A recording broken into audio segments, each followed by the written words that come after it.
ஏசாயா தீர்க்கதரிசியினுடைய புஸ்தகம் 40வது அதிகாரம் 28வது வசனத்தை நாம் வாசிக்கலாம்.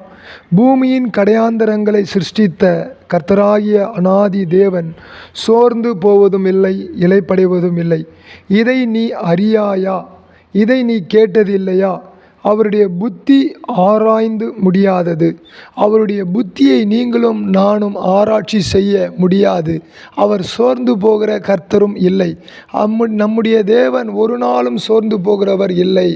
இந்த கடைசி காலத்திலே ஆண்டவர் சோர்ந்து போகாமல் இருந்து உங்களுக்கு சோர்ந்து போகிறவனுக்கு ஆண்டவர் பலனை கொடுக்கிறார்.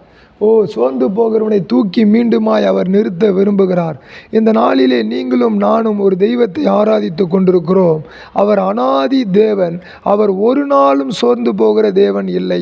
அதனால தான் சங்கீதம் 147:5 சொல்லுகிறது, நம்முடைய ஆண்டவர் பெரியவரும் மகா பலம் உள்ளவருமாய் இருக்கிறார்.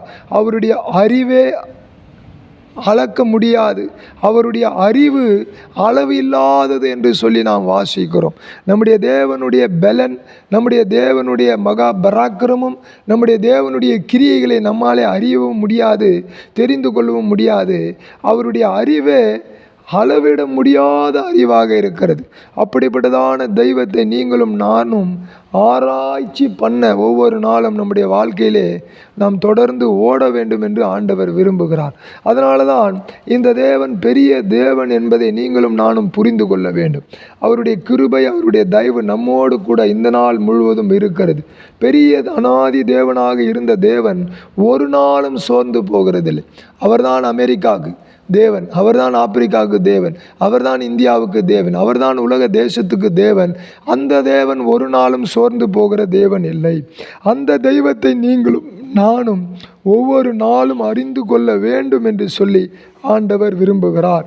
சங்கீதங்களின் புஸ்தகத்தில் 1வது சங்கீதத்தில் 2வது வசனம் சொல்லுகிறது, கர்த்தருடைய வேதத்திலே பிரியமாய் இருந்து இரவும் பகலும் அவருடைய வேதத்திலே தியானமாயிருக்கிற மனுஷன் பாக்கியமான். கர்த்தருடைய வேதத்திலே ஒரு மனிதன் பிரியமாக இருக்க வேண்டும் என்று சொல்லி வாசிக்கிறோம். பிரியமாக இருந்து இரவும் பகலும் அவருடைய வேதத்திலே தியானமாயிருக்கிற மனுஷன் பாக்கியவான். அன்பானவர்களே, நீங்களும் நானும் பாக்கியவான்கள். நாம் தொடர்ந்து தெய்வத்தை ஆராதிக்க வேண்டும், தொடர்ந்து அவரை துதிக்க வேண்டும், ஸ்தோத்திரிக்க வேண்டும், புகழ வேண்டும். சங்கீதங்களின் புஸ்தகம் 37:4 சொல்லுகிறது, கர்த்தரிடத்திலே மனமகிழ்ச்சியாயிரு, அவர் உன் இருதயத்தினுடைய வேண்டுதலை உனக்கு அருள செய்வார் என்று சொல்லி வாசிக்கிறோம். இந்த கடைசி காலத்திலே முதலாவது அவர் பராக்கிரமசாலியான தேவன் என்பதை நீங்களும் நானும் அறிந்து கொள்ள வேண்டும். பூமியினுடைய